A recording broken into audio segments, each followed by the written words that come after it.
keamanan, hubungan internasional, globalisasi, geopolitik, dan politik luar negeri. Dan jika menggunakan singkatan atau terminologi, maka wajib untuk memberikan penjelasan dari pertanyaan yang dimaksud. Sepakat ya? Baik, kita sepakat. Mohon tenang. Dan kesempatan pertama di segmen ini kami berikan kepada calon presiden nomor urut 3 Bapak Ganjar Pranowo untuk bertanya kepada calon presiden nomor urut 1 Bapak Anies Baswedan. Waktu Pak Ganjar 1 menit dimulai saat Bapak berbicara. Mas Anies, anggaran pertahanan belum ideal. Tadi saya sampaikan kita perlu 1-2% dari PDB. Sekarang masih 0,78%. Ini data. Untuk beli alutsista masih harus ngutang dan utang kita di 2023 naik dari 20,7 miliar dolar menjadi 25 miliar dolar. Padahal target Renstra kita, perlu saya panjangkan, rencana strategis ya. Minimum essential force di 2024 tidak tercapai kira-kira. Karena sekarang hanya 65,49% dari target. Kira-kira menjadi pertanyaan saya nih Mas Anies. Apa solusi ekonomi pertahanannya untuk kita bisa mengejar ketertinggalan dan kemudian menyelesaikan persoalan-persoalan itu agar pertahanan kita menjadi strong. Baik, masih ada Bapak sedikit lagi? Cukup. Baik. Baik, terima kasih Pak Ganjar. Mohon untuk tenang. Kami persilakan Bapak Anies Baswedan untuk menjawab, waktu Bapak 2 menit. Silakan. Terima kasih Pak Ganjar.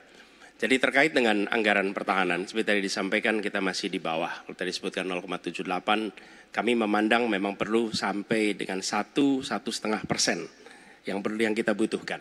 Dan untuk itu, maka kita harus memperbesar GDP kita, memperbesar APBN kita.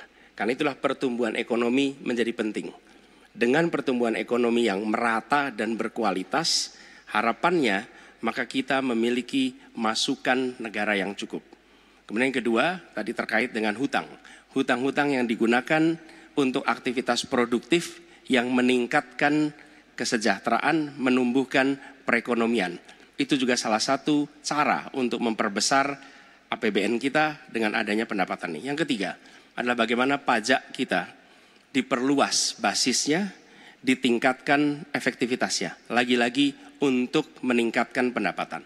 Namun yang tidak kalah penting adalah memastikan bahwa praktek-praktek koruptif yang membuat anggaran terserap tidak secara optimal itu ditiadakan. Dengan begitu, maka porsi yang kita miliki untuk sektor pertahanan akan bisa kita alokasikan.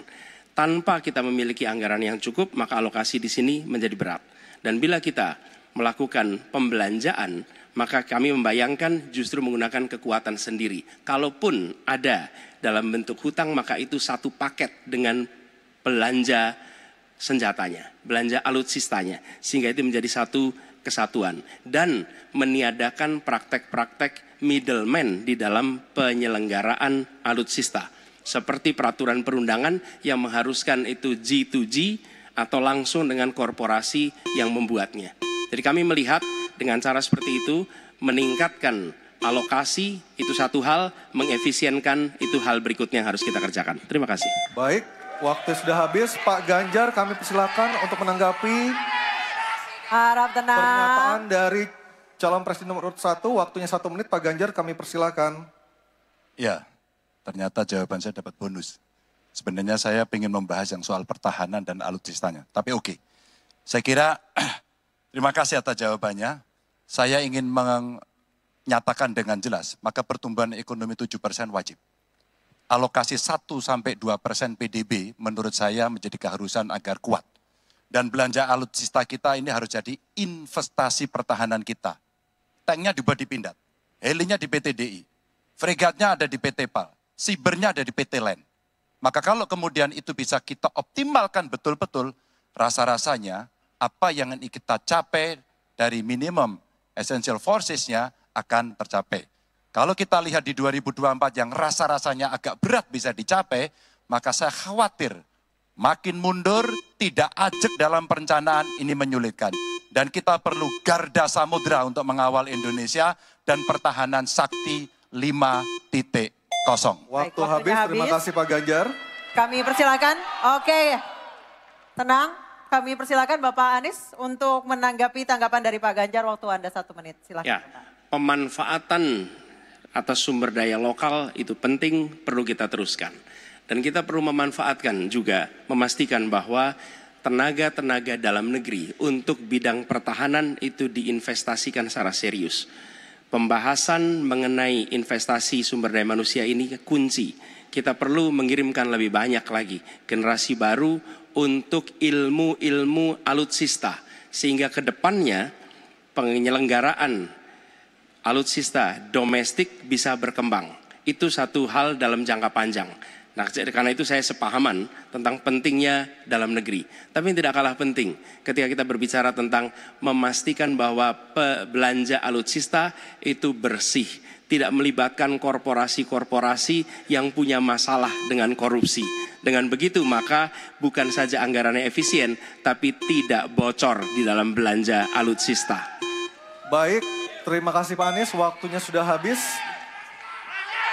Mohon tenang Bapak dan Ibu sekalian, baru saja kita lihat nomor urut 3 dan 1 saling berhadapan dengan tanya jawab dan memberi tanggapan. Dan selanjutnya kami berikan kesempatan kepada calon presiden nomor urut 1 Bapak Anies Baswedan akan bertanya kepada calon presiden nomor urut 2 Bapak Prabowo Subianto. Untuk itu kami persilakan Pak Anies untuk bertanya, waktunya 1 menit dimulai dari Bapak berbicara. Terima kasih. Semakin tinggi jenjang kepemimpinan, semakin luas cakupannya, semakin kompleks organisasinya, maka pemimpin makin mengandalkan pada nilai. Bukan lagi teknis-teknis, tapi makin mengandalkan pada nilai. Itu yang membedakan antara kepemimpinan yang kompleks dengan yang sederhana. Nah, pertanyaan yang ingin saya sampaikan kepada Bapak adalah apa hubungan antara standar etika seorang pemimpin negara dengan kemampuannya dalam menjaga pertahanan, keamanan, dan kedaulatan negara. Terima kasih. Baik, waktu masih ada Pak Anies. Sudah cukup. Cukup? Baik, kami persilakan kepada calon presiden nomor urut 2 Bapak Prabowo Subianto untuk menjawab pertanyaan dari Bapak Anies. Waktu Bapak 2 menit dimulai ketika berbicara. Silakan. Saya sependapat bahwa semakin tinggi, semakin kompleks, memang kepemimpinan itu butuh nilai. Nilai-nilai yang sangat fundamental. Pertama, nilai adalah cinta tanah air. Kedua, kejujuran.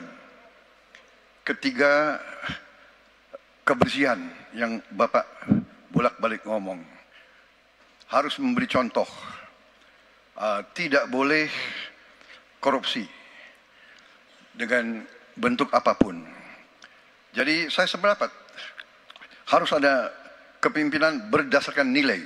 Ya. Jadi hubungan dengan etik benar. Ya, kita harus beretik dengan benar. Ya, jujur. Apa yang kita katakan itu ya yang ada di hati kita. Jangan lain di mulut, lain di hati. Dan harus cinta tanah air. Pertahanan ini sakral bagi kita. Ini menyangkut keselamatan kita. Jangan karena ambisi pribadi kita menghasut dan menyesatkan rakyat. Itu etik yang tertinggi. Saudara Profesor Anies Baswedan. Itu etik yang tertinggi. Kebersihan jiwa. Kejujuran. Kesetiaan kepada rakyat. Sekali lagi, jangan karena ambisi pribadi kita menyesatkan rakyat, kita menghasut rakyat, kita membahayakan pertahanan keamanan rakyat. Kasihan prajurit-prajurit yang sedang berjuang untuk menjaga kita. Polisi-polisi yang menjaga kita, kasihan. Kalau ada calon-calon pemimpin yang kerjanya hanya menghasut saja. Waktu habis, terima kasih Pak Prabowo. Mohon tenang. Bisa tenang dulu Bapak Ibu, bisa tenang dulu. Oke, Mohon bisa tenang dulu. Baik, kita lanjutkan kepada Bapak Anies Baswedan menanggapi jawaban dan pernyataan dari Capres nomor urut 2 Bapak Prabowo Subianto. Waktunya 1 menit, silakan Pak Anies.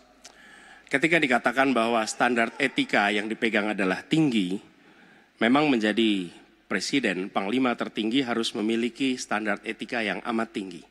Itu harus, karena dia akan mengambil keputusan, mengerahkan pasukan, dan ketika harus bertempur ada korban nyawa, itu keputusan-keputusan etika.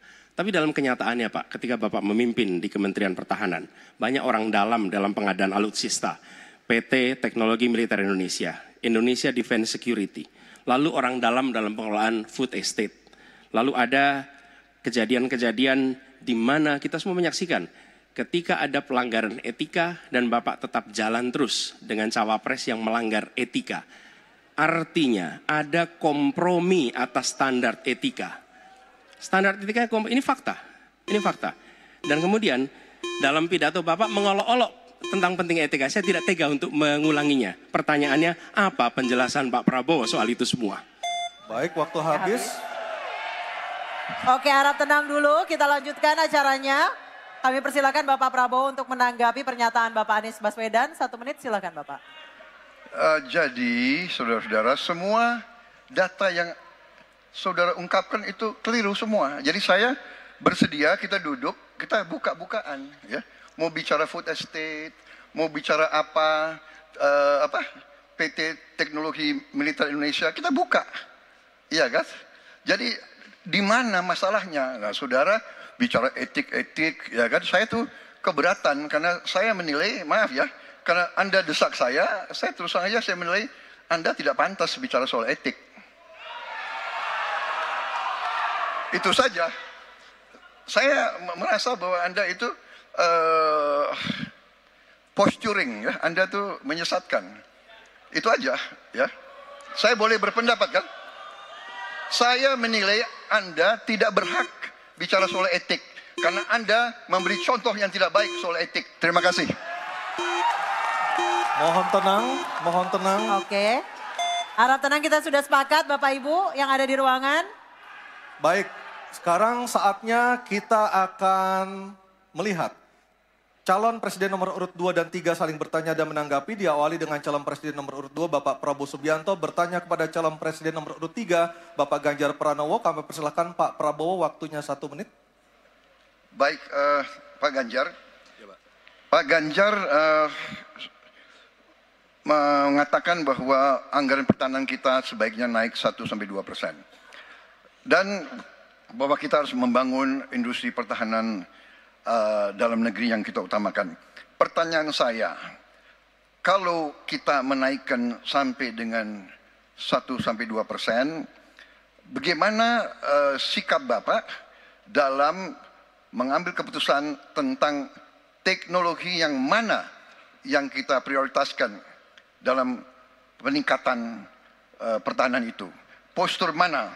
Daratlah, lautlah, udara, atau ketiga-tiganya, atau kita mengarah ke teknologi yang lebih canggih lagi. Terima kasih.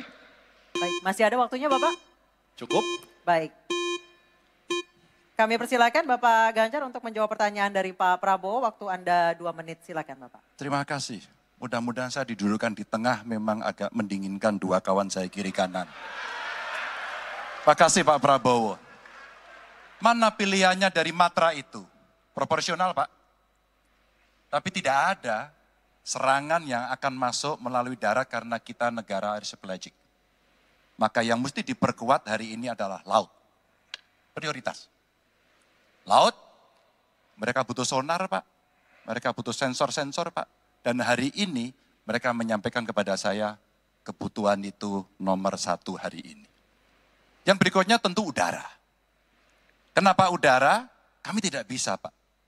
Dan saya senang kalau nanti Bapak dalam forum ini menjelaskan ide Bapak untuk membeli pesawat bekas. Kenapa ini menjadi penting? Kami tidak rela dengan statement Bapak tadi yang saya dukung Pak. Kasihan prajurit. Pak, kalau pilotnya itu mesti dilatih 3 tahun, pesawatnya bekas Pak. Dan dia harus datang lagi, pelatihan lagi Pak. Dengan resiko yang sangat tinggi, tentu itu sangat berbahaya. Maka peningkatan itu Pak di awal saya sampaikan, kenapa pertumbuhan harus tinggi? Kenapa industri dalam negeri menjadi prioritas? Bahkan saya sebut tadi, tank dibuat di mana, heli, fregat, cyber dibuat di mana, agar kita bisa konsisten dalam perencanaan pembangunan, termasuk ketika kita membuat kapal selam yang sudah dimulai dari PT PAL. Yang kerjasamanya kalau tidak salah Bapak batalkan dengan Korea Selatan. Tolong Pak kalau saya keliru, ini kesempatan Bapak Yang untuk mana? bisa Yang mana menjelaskan. dibatalkan? Dengan PT PAL yang kerjasama dengan Korea Selatan. Kapal selam. Pak Prabowo, Jadi nanti itu. Ini nggak apa-apa kalau saya terima sebenarnya debat sebenarnya seperti ini. Kalau boleh tanya jawab langsung. Baik, silakan Bapak Ganjar, silakan. Silakan Oke. lebih benar. silakan Pak dilanjutkan, masih ada waktu. Masih ada waktu Pak Ganjar. Iya, ya karena sudah selesai. The stage is yours Pak, silakan. Baik, silakan Pak Prabowo, waktunya 1 menit. Baik, terima kasih Pak Ganjar. Kesempatan saya bisa menjawab. Jadi, alat perang itu usianya kurang lebih 25 sampai 30 tahun. Pesawat terbang, kapal perang dan sebagainya. Jadi bukan soal bekas dan tidak bekas, tapi usia pakai, ya, kemudahan. Jadi pesawat umpamanya pesawat Mirage 2005 yang ada di Qatar, yang rencananya kita ingin akuisisi, itu usia pakainya masih 15 tahun, Pak. Dan teknologi ini mengarah kepada yang lebih canggih. Kita menunjukkan yang canggih, yang terbaru. Tapi kalau kita beli baru, datangnya Pak, baru 3 tahun, dan operasionalnya itu baru 7 tahun Pak. Nah sementara 3-7 tahun ini, kita perlu deterrent, kita perlu kemampuan. Itu maksudnya latar belakang. Jadi saya kira itu yang bisa saya jelaskan, tapi waktu yang singkat Baik, tidak waktunya cukup. habis, Baik, Bapak. waktu sudah habis. Saya kembali ke Capres nomor 3. Tenang dulu, Bapak Ganjar untuk menanggapi tanggapan dari Pak Prabowo. Silakan Bapak 1 menit. Ya awalnya saya percaya sekali bahwa Bapak akan memahami ini. Tapi hari ini saya menjadi meragukan. Karena saya bertanya kepada pilot, saya bertanya kepada Angkatan Laut pada persoalan ini. Perencanaan pembangunan yang top down membuat seluruh matra hanya menerima saja. Kenapa ini saya sampaikan Pak? Maka kalau kita bicara katakan bukan soal cerita bekasnya, buat kami tidak. Karena Yuwono Sudarsono pernah menolak itu dan apa yang Bapak rencanakan hari ini ditunda. Apa artinya? Saya kira perencanaannya terlalu gegabah pada soal itu. Dan keseriusan itu tidak dimunculkan sama sekali pada pengelolaan industri pertahanan dalam negeri. Di mana PT PAL kemudian hari ini sudah mendapatkan hutang dan kemudian dia tidak bisa melaksanakan apapun pada soal itu. Maka ini menjadi catatan, tapi saya berterima kasih karena Pak Prabowo menjelaskan itu. Dan mudah-mudahan masyarakat menjadi jelas posisinya. Baik, waktunya. Baik, terima kasih Pak Ganjar, Pak Prabowo dan Pak Anies. Kita berikan aplaus yang meriah untuk ketiga calon presiden kita. Bapak dan Ibu sekalian. Baik para hadirin dan juga pemirsa, kita akan jeda dulu. Selanjutnya akan sama seperti segmen ini, akan ada tanya jawab antar Capres. Dan kami persilakan untuk para calon presiden kembali duduk. Jangan kemana-mana, tetap di Baswedan, Bapak Prabowo Subianto dan Bapak Ganjar Pranowo. Dimohon untuk menuju ke podium. Kita akan lanjutkan Bapak segmen tanya jawab. Dan kami ingatkan lagi ada 6 subtema malam hari ini. Pertahanan, keamanan, hubungan internasional, globalisasi, geopolitik, dan politik luar negeri. Jadi sudah kita kunci ya, Betul. Anissa ya. Hanya ada 6 subtema yang kita bahas malam hari ini. Dan juga jika menggunakan terminologi atau istilah, maka harus dijelaskan. Dan selanjutnya kami persilakan calon presiden nomor urut 1 Bapak Anies Baswedan untuk bertanya kepada calon presiden nomor urut 3 Bapak Ganjar Pranowo. Waktu Bapak 1 menit, kami persilakan Pak Anies. Terima kasih Pak Ganjar. Pertanyaan ini terkait dengan kinerja Kementerian Pertahanan. Ketika tadi kita bahas sama-sama situasi pertahanan kita, Bapak tadi membahas tentang bagaimana belanja alutsista, bagaimana rencana tentang minimum force itu bisa dicapai dan lain-lain. Bapak melakukan review itu. Nah, di sisi lain Bapak juga waktu itu pernah memberikan penilaian atas kinerja penegakan hukum di Indonesia. Bapak beri skor 5 atas kinerja hukum di Indonesia. Pertanyaannya sekarang terkait dengan pertahanan, berapa skor yang Bapak berikan atas kinerja Kementerian Pertahanan yang dipimpin oleh Bapak Prabowo? Silakan Pak Ganjar. Baik, masih ada waktunya Pak Anies? Cukup Pak Anies? Cukup. Baik. Baik, Langsung saja kami persilakan Pak Ganjar untuk menjawab pertanyaan dari Pak Anies. Waktu Bapak 2 menit dimulai ketika berbicara, silakan. 5 juga. Saya punya datanya dan kemudian akan saya sampaikan. Maka di meja saya sudah saya siapkan data satu persatu. Namun demikian Mas Anies, tentu saja ada yang ingin saya sampaikan dari apa yang tadi sudah saya utarakan. Ketika kemudian kita ingin membangun sistem pertahanan kita, maka dalam perencanaan kita tidak boleh gonta-ganti. Kita mesti ajak, mesti konsisten. Kedua, kita mesti mendengarkan betul-betul dari seluruh matra. Maka seluruh proses perencanaannya harus bottom up.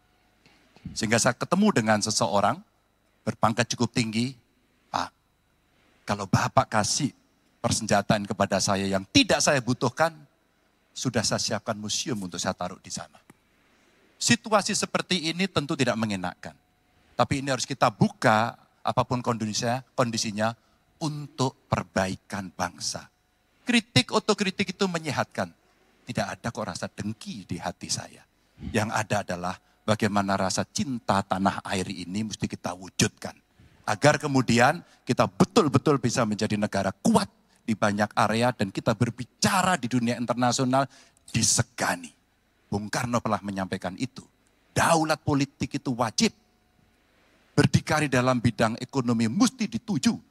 Dan kita punya kepribadian dalam kebudayaan. Sekarang daulat ekonomi pertahanan kita mesti kita tunjukkan. Maka ketika banyak perusahaan-perusahaan waktu itu yang sangat strategis dibikin, itu mimpi sejak dari lama pendiri bangsa agar kita menjadi negara kuat. Dan itulah yang sebenarnya kita-kita yang harus meneruskan itu. Begitu Mas Anies. Ya, makasih Pak Ganjar. Cukup Pak Ganjar, baik Pak Anies. Silakan menanggapi jawaban dari Pak Ganjar, waktu 1 menit Pak Anies, silakan. Jadi TNI, tentara kita, polisi kita, semua bekerja luar biasa di lapangan. Kita harus berikan rasa hormat dan terima kasih. Karena mereka mengerjakan hal-hal yang sulit, hal-hal yang berat. Tapi sisi kebijakan menurut saya lebih parah. Kenapa? Di era Pak SBY kenaikan gaji terjadi 9 kali. Selama era ini hanya bernaik gaji 3 kali dan akan naik nanti tahun depan. Karena menjelang pemilu mungkin naik gajinya. Tapi di sisi lain kesejahteraannya tidak dipikirkan dengan serius. Tukin hanya 80%. Lihat Kementerian Keuangan, lihat Kementerian PUPR. Menteri-menterinya mengusahakan peningkatan tukin di mereka. Lalu kita lihat tadi alutsista yang bekas, yang itu resikonya adalah keselamatan dari TNI kita. Mereka bekerja keras menjaga setiap jengkal tanah Republik ini. Tetapi mereka tidak didukung dengan policy. Karena itu menurut saya skornya justru di bawah 5 Mas Ganjar. Kalau 5 itu ketinggian Pak Ganjar. Terima kasih Pak Ganjar. Baik, waktu habis Pak Anies. Pak Ganjar silakan jawab pertanyaan dari Pak Anies. Waktu Bapak 1 menit. Silakan Pak Ganjar. Mas Anies gak usah takut. Disebut aja angkanya berapa gitu loh. Kayak saya gitu loh. Jangan di bawah 5, sebut aja berapa. 11 Mas, dari 100. Oke. Ini sedikit ngajari kendel Mas Anies biar berani. Apa yang kemudian saya lakukan dari jawaban saya untuk membela para TNI kita? Saya bersama mereka. Saya mendengarkan, saya berkeliling Indonesia, saya mampir bertemu di rumah-rumah mereka, di asrama-asrama mereka. Maka kami tidak mau kalau kemudian mereka, mohon maaf, bertempur dan mati sia-sia. Saya tidak rela. Maka itulah yang saya bela. Maka perencanaan bottom up itu betul-betul sebuah perencanaan yang mereka inginkan. Mereka harapkan dan mereka bisa menggunakan dengan sangat efektif. Termasuk pada soal kesejahteraan tadi yang disampaikan. Dan saya sepakat pada soal itu. Baik, terima kasih Pak Ganjar. Mohon tenang, mohon tertib Bapak dan Ibu sekalian. Kita akan lanjutkan, kami persilahkan kepada Capres nomor 2 Pak Prabowo untuk bertanya kepada Capres nomor 1 Bapak Anies Baswedan. Waktunya 1 menit Pak Prabowo, kami persilahkan. Saya cukup kaget karena beberapa hari yang lalu calon wakil presiden Bapak menyampaikan bahwa negara kita tidak dalam keadaan perang, sehingga untuk apa kita harus beli alat-alat perang. Tapi hari ini Bapak mengatakan Bapak setuju dengan kenaikan anggaran 1-2%. Jadi itu saya minta ketegasan. Yang kedua, ya sekali lagi data-data yang Bapak pegang adalah keliru. Dan juga Pak Ganjar tadi juga banyak kelirunya. Saya sangat transparan dan semua partai yang mengusung Bapak, Profesor Anies, mendukung APBN, berarti mendukung program saya. Termasuk PDIP di Komisi 1. Waktu habis Baik, Pak waktu Prabowo. habis.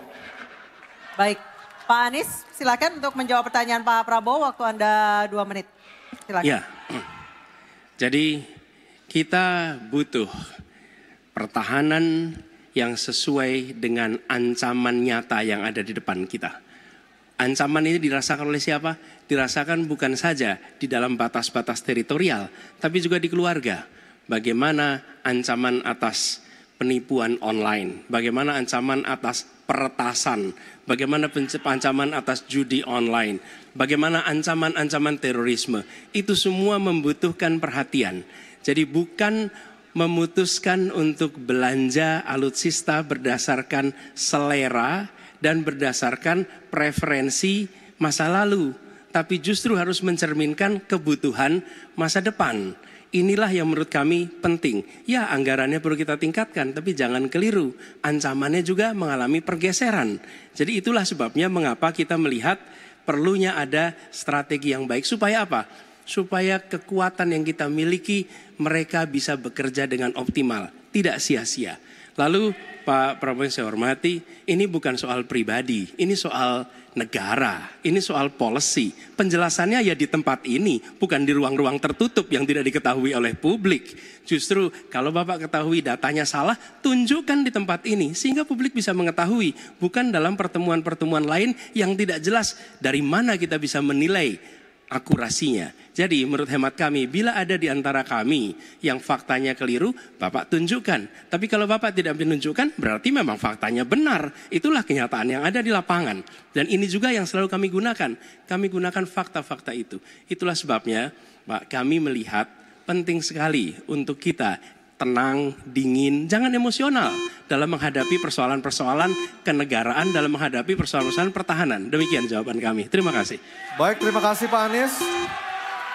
Oke, tenang dulu. Tenang dulu. Mohon tenang Bapak dan Ibu. Mohon tenang supaya kita bisa mendapatkan intisari dari jawaban maupun pertanyaan dari ketiga capres kita ini. Dan kami persilakan Pak Prabowo untuk menanggapi Pak Anies dalam waktu 1 menit Pak. Kami persilakan Pak Prabowo. Pak Anies. Saya tidak bicara tertutup, saya bicara di Dewan Perwakilan Rakyat, Komisi 1, di mana semua partai yang mengusung Bapak hadir dan menyetujui yang saya ajukan. Jadi, dan juga sekarang waktunya nggak ada, jadi saya mengundang kita bicara terbuka. Terbuka, silakan. Tapi saya ingatkan, Bapak cinta atau tidak dengan negara ini? Masa kita mau buka semua kekurangan kita, semua masalah kita buka di depan umum? Apakah itu pantas? Di negara yang baik, di negara maju, masalah rahasia ada, Profesor. Jadi bohong, saya tidak minta tertutup. Saya terbuka, Komisi DPR terbuka. Baik, waktunya habis. Waktu habis Pak Prabowo, waktu habis. Kami persilakan Pak. Mohon tenang.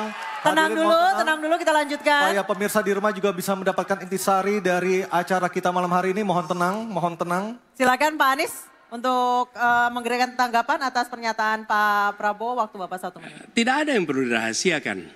Bapak Presiden menyampaikan, Bapak punya lahan lebih dari 340.000 hektar, sementara TNI kita, prajurit kita, selebih dari separuh tidak punya rumah dinas. Itu fakta, tidak perlu dibicarakan secara tertutup. Itu kekurangan yang harus kita perbaiki. Dan ketika tadi Bapak mengatakan, Bapak akan meningkatkan kesejahteraan. Pak, Bapak ini sudah Menhan selama 4 tahun, hampir 5 tahun. Bukan calon Menhan. Jadi harusnya menunjukkan inilah yang sudah saya kerjakan. Bukan mengatakan apa yang akan dilakukan. Nah saya menyampaikan, bila saya ditugasi maka kenaikan gaji dilakukan tiap tahun. Maka perumahan prajurit TNI dipastikan dibangun. Sehingga mereka tidak perlu ngekos, tidak perlu mereka sewa. Dan mereka bisa tenang. Mereka diminta mempertahankan setiap jengkal, tapi kita tidak memberikan tempat tinggal bagi mereka berdinas. Itu tidak benar, itu harus dikoreksi. Baik, waktu habis. Terima kasih Pak Anies. Mohon tenang Bapak dan Ibu, mohon tenang, mohon tenang, mohon tenang. Tenang dulu yuk Mohon supaya kita tenang, bisa Bapak dan lanjutkan Ibu. acaranya. Mohon tenang dulu. Mohon tenang. Mohon tenang menjaga ketertiban, kita berikan hak yang sama kepada 3 capres kita, mohon tenang, mohon tenang. Dan kita akan memasuki sesi tanya jawab yang terakhir, yakni calon presiden nomor urut 3 Pak Ganjar Pranowo dan calon presiden nomor urut 2 Bapak Prabowo Subianto untuk saling tanya jawab dan menanggapi. Dan kami silakan Pak Ganjar untuk bertanya kepada Pak Prabowo, waktu Anda 1 menit, silakan Pak Ganjar. Terima kasih. Pak Prabowo, saya senang sekali Bapak memantik saya, data saya tidak benar. Silakan bantah data saya hari ini Pak. Dan saya izinkan kalau ada staf mau bantu silakan berdiri di sebelahnya. Izinkan. Pak, Global Peace Index kita menurut sumber Institute for Economic and Peace kita turun Pak. Kalau mau di-close up boleh. Silakan. Saya bawakan ini dari rumah. Mari kita bicara data yang benar. Global Militarization Index kita sumbernya Bonn International Center for Conflict Studies turun. Semua skornya ada. Kapabilitas militer kita, ini dari Low Institute Asia Power Index, turun. Proporsi anggaran pertahanan kita sumbernya IISS Military Balance Plus turun. Pak Prabowo, saya mau bertanya kepada Bapak, termasuk kemudian capaian MEF kita hanya 65,49% dari target 79%. Mengapa terjadi penurunan dan apa solusinya? Waktunya Waktu habis. Pak Prabowo silakan untuk menjawab pertanyaan dari Pak Ganjar, waktu Bapak 2 menit silakan. Jadi Pak Ganjar, saya sudah buat rencana, tetapi yang menentukan termasuk Menteri Keuangan. Dan masalah yang kita hadapi, tolong ya, saya memang sudah jadi Menteri Pertahanan 4 tahun, tetapi kita diganggu oleh COVID 2 tahun, di mana terjadi refocusing. Jadi banyak yang kita ajukan tidak disetujui oleh Menteri Keuangan. Jadi sebagai seorang menteri, sebagai seorang team player, saya harus loyal. Jadi ya saya tidak banyak bicara di depan umum. Ya. Tapi data-data yang Bapak ungkapkan masalah pesawat bekas, ya. Saya ingatkan Bung Karno waktu menghadapi Irian Barat, seluruh alatnya bekas. Pak Ganjar, Bung Karno, seluruh pesawat terbang, kapal selam, cruiser, destroyer, semuanya bekas. Ya. Jadi kita juga masih pakai banyak sampai sekarang pesawat bekas. Jadi banyak data Bapak, mungkin niat Bapak baik, tapi mungkin tim Bapak, staf Bapak itu keliru memberi masukan. Ya. Jadi dalam alat perang, saya katakan, bukan baru dan bekas, tapi usianya. Usianya, kalau pesawat flying hours. Ya. Dan tentunya kita pasti mau yang terbaik untuk prajurit kita. Ya, tapi kita harus loyal kepada yang lebih besar. COVID, ada krisis Ukraina, pangan naik, BBM naik. Waktu habis Pak Prabowo, terima kasih. Kami persilakan Pak Ganjar untuk menanggapi jawaban dari Pak Prabowo. Waktu Anda 1 menit, mohon tenang. Maaf, kali ini Bapak tidak menjawab sama sekali pertanyaan saya, Pak. Saya pengen data yang Bapak katakan salah, data pertahanan Anda ini, Anda pertahanan saya, silahkan Anda bantah di sini. Bapak tidak mampu membantah dan Bapak menjelaskan pesawat bekas. Saya tidak pernah berbicara pesawat bekas dalam pertanyaan saya. Minimal saya bertanya, tadi kalau Bapak maaf, mendengarkan terakhir, capaian MIF kita hanya 65,49% dari target 79%, dan ini mengkhawatirkan karena akhir tahun ini sudah harus selesai. Bapak juga tidak menjawab. Jadi artinya sebenarnya apa yang Bapak jawab dari seluruh pengelolaan pertahanan yang ada di Indonesia ini? Sungguh-sungguh saya meragukan itu karena data ini kemudian Bapak tidak mampu membantah di sini. Bahkan saya sudah memberikan ruang terbuka, kalau ada staf yang bisa membantu silakan berdiri di sini. Staf saya, oh Anda mau bilang angkanya silakan naik ke sini. Akan saya tunjukkan kalau Anda mau membantu. Terima kasih. Baik, terima kasih Pak Ganjar. Oke, tenang dulu. Kami persilakan Pak Prabowo untuk tanggapan dari pernyataan Pak Ganjar. Waktu Bapak 1 menit, silakan. Ya, jadi begini, yang Bapak ungkapkan itu saya bisa bantah, waktunya tidak cukup. Saya siap berjumpa dengan Bapak, mari kita bahas satu persatu akan saya buktikan. Saya butuh hari ini, Pak. Nggak bisa, saya tidak dikasih waktu. Jadi Anda tidak fair, Anda minta saya kasih penjelasan yang begitu rumit, tapi waktu saya terbatas. Jadi saya transparan, saudara. Dan yang saya katakan, kalau kita bicara MEF itu mulai dari berapa periode yang lalu. Ya, kalau kita mau buka-bukaan, Menteri Pertahanan sebelum saya, apakah tidak juga berpengaruh? Juga Menteri Keuangan yang banyak tidak menyetujui disbursement.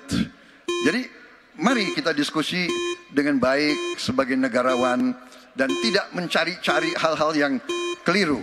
Waktu habis Pak Prabowo, terima kasih. Kita berikan apresiasi untuk ketiga calon presiden kita. Baik hadirin dan pemirsa, kita akan jeda terlebih dahulu dan tentunya akan kembali dengan segmen para calon presiden ini akan menyampaikan pernyataan penutup dari debat ketiga calon presiden tahun 2024. Tetap bersama kami di debat ketiga calon presiden tahun 2024. Ke podium, segmen ke-6 ini adalah segmen terakhir di mana para calon presiden akan menyampaikan pernyataan penutup. Dan kesempatan pertama kami berikan kepada calon presiden nomor urut 2 Bapak Prabowo Subianto menyampaikan pernyataan penutupnya dalam waktu 2 menit. Kami persilakan Pak Prabowo Subianto. Saudara-saudara sekalian, kita patut bersyukur bahwa dalam beberapa dasawarsa ini negara kita terhindar dari konflik bersenjata dengan negara asing. Ini berkat kepemimpinan dan kenegarawanan pemimpin-pemimpin kita. Untuk itu saya ucapkan terima kasih dan saya mengajak kita semua mengucapkan terima kasih kepada semua pemimpin dan presiden kita terdahulu. Juga saya bertekad manakala saya menerima mandat dari rakyat untuk tetap menjalankan politik bebas aktif, non-blok, menghormati semua negara, menjadi tetangga baik bagi semua negara di kawasan kita, menjaga jarak yang tidak terlalu jauh tapi juga tidak terlalu dekat dengan semua kekuatan, menjalin kerjasama ekonomi. Saya juga ucapkan terima kasih dan mengajak semuanya mengucapkan terima kasih kepada seluruh prajurit TNI dan Polri dan ASN di seluruh Indonesia yang telah bekerja keras untuk menjaga kita sehingga kita seperti sekarang siap untuk tinggal landas, siap untuk bangkit menjadi negara maju.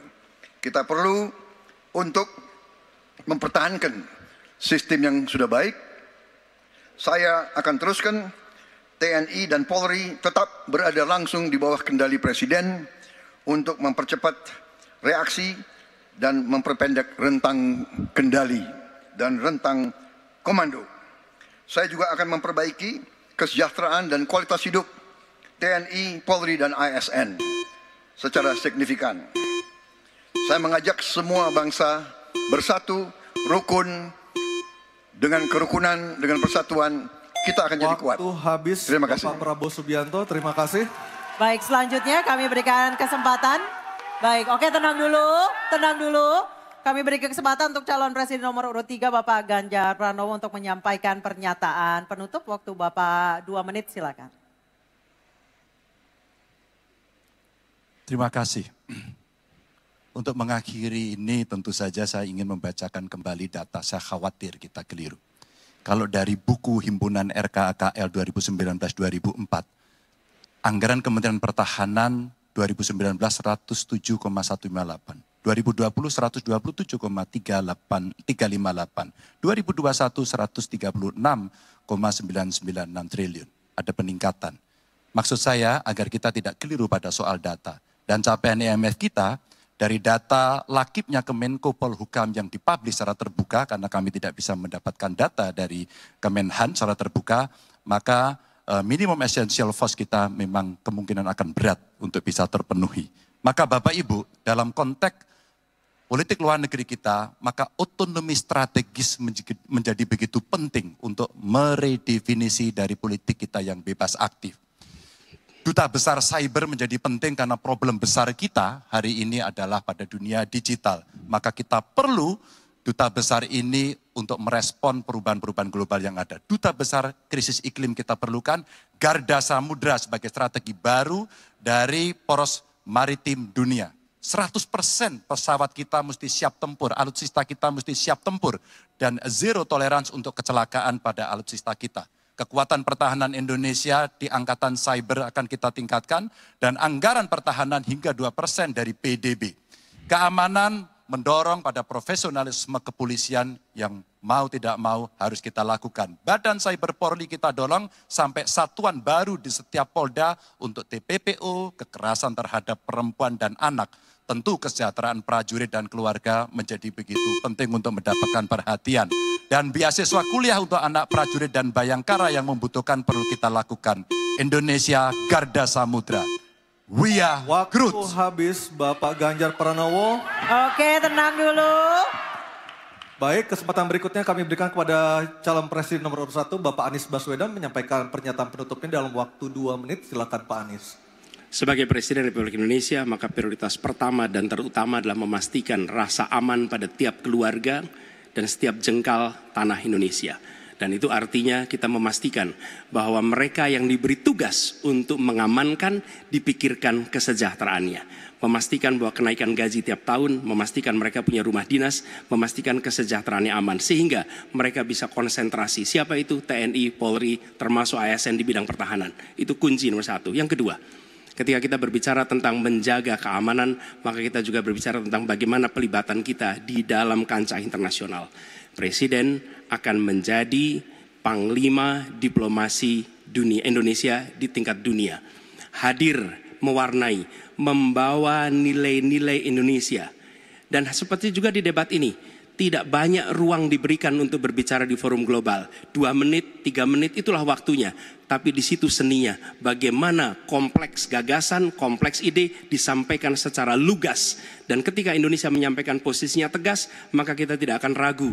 Kita memperjuangkan penghapusan penjajahan di muka dunia. Maka Indonesia tidak sungkan untuk mengatakan pada negara manapun, hentikan penjajahan di tanah Palestina. Dan usahakan itu lewat diplomasi ke seluruh tempat. Bukan cuma sekedar statement dari Menteri Luar Negeri, tapi serius menjajaki seluruh kekuatan.